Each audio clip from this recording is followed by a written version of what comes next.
Fresh, let's jump into it. We're going right into the game. We put out a poll every single week, so make sure you follow us on social media.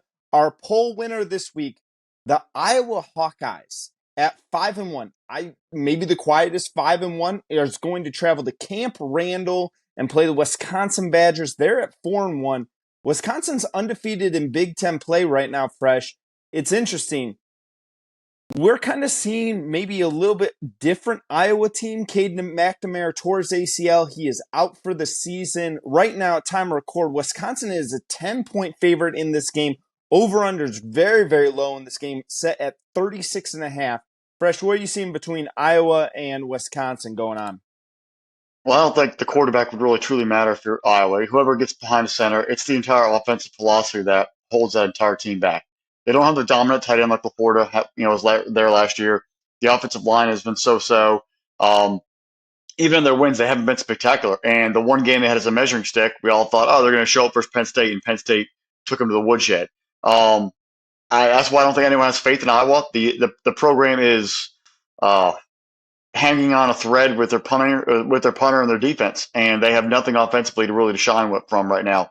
That 4-1, that 5-1 record is a facade. I don't think it's true. I don't think it's factual. They'll get to a bowl game because of it, but it's not going to be a true contender. And I think that's a chance right now.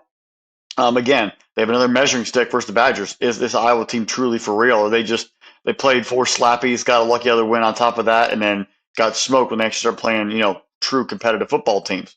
If this game was in Iowa, I would have a little more of a faith in the Hawkeyes, playing a little tougher and keeping it close. This being in Madison, the Badgers playing well. You see the offense under Longo really starting to take form. Braylon Allen running better, Mordecai making much more of a connection with the receivers, offensive line playing a little better. Their guys are trying to put it all together in the air raid offense after they've been in more of a pro style run heavy base for decades prior to that. You're starting to see that all come together. The defense is still the defense. They are fantastic. They are opportunistic. They are going to get after you and hit the quarterback. They're going to stuff the run. But this is actually their next measuring stick. They went to Washington State. They fumbled it around a little bit, looked a little messy, and lost. This is their second chance of redemption because if they lose here, I don't think people are going to have much faith in them. You've got to get this W versus Iowa and keep your season moving forward to that matchup about a month from now, actually 3 weeks from now versus Ohio State. You've got to keep making one step at a time and taking advantage of these W's. If not, it really does hurt the Big Ten West as a whole because then it's a complete just crapshoot and everyone is kind of mediocre at best. And it's almost a cakewalk for whoever's going to play them in the title game. Um, this is that chance for Mordecai, for Longo, for Fickle, for that entire team. Tressel, DC, who can put it together and win a big game at home, and start stacking some more impressive wins and name wins. So you start beating the Iowas. You beat Rutgers last week, whip-de-doo.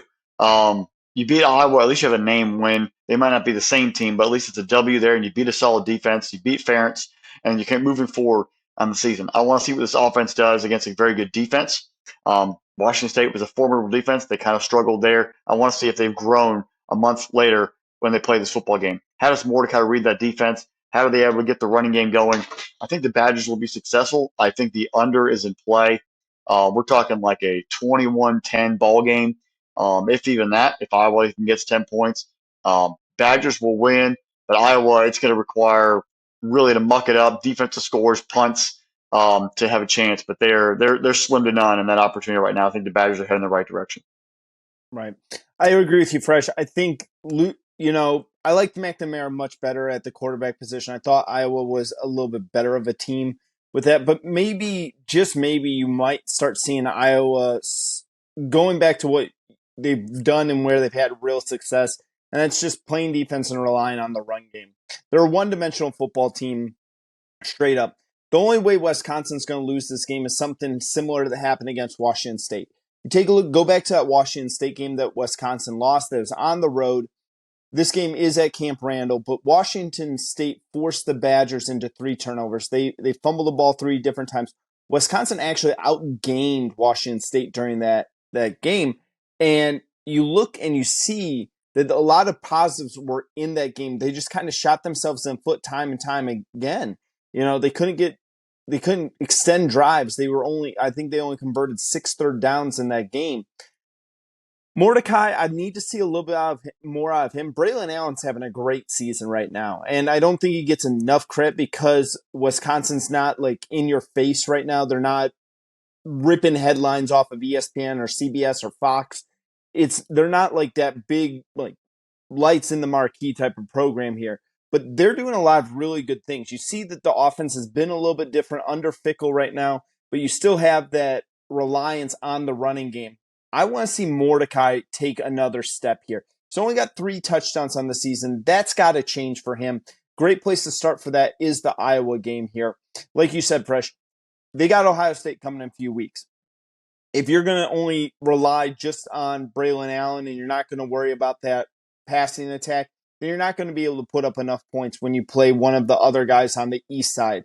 I would say Maryland would be a really tough challenge for Wisconsin because they can throw the ball all over the place. I'm interested to see this team. They're impressive on the defensive side of them. 13 sacks on the year. Really impressive, though, by the cornerback over there, Ricardo Hallman. 4 interceptions on the year. Kid has 123 interception return yards already. Has taken 1 to the house as well. That was 95 yards. I'd love to see him grabbing that oxygen mask after that 95-yard return, but that's pretty awesome that he has that. This is an interesting team because the defense is starting to come around. They're looking like they're a little bit better, still giving up more points than a normal Wisconsin team usually did. But, they're keeping a lot of people under 20 points. It's been the Washington State game that last time they gave up over 20. But again, like you said about Iowa, they played a bunch of slappies. Georgia Southern, Purdue, Rutgers. Let's see how they do against Iowa. But like you said, the real test for Wisconsin is going to be what's going to be coming up. Illinois, a little bit better. Ohio State. But the rest of the schedule is pretty manageable for Wisconsin. They should win the West if they win this game here, Fresh. I got Wisconsin. Give me the 10 with Wisconsin, and I'll say the under comes in as well. Yeah, I mean the Badger defense I think is different. Where in the past we didn't see them get that many turnovers. They got a lot of 3-and-outs. This defense is giving up yards, but they are very, very heavy in that turnover. They're jumping routes. They're making plays. They're getting the forcing fumbles, which is it's helping mask some of the yards they're allowed. But you know what? Turnovers change the momentum, change possession. I think sometimes they're more impactful if you give up tons of yards and survive. You can make it through. Right. It reminds me, and you know who the defensive coordinator over there in Wisconsin is? Jim Tressel's younger brother. Mm-hmm. And one of the things Tressel's philosophy was to you could give up yards in between the 30s. And, you move the ball up and down. But the minute we start getting the shadow of our goalpost here, that defense really locks on. You're starting to see that come out of this Wisconsin defense. Yep, definitely.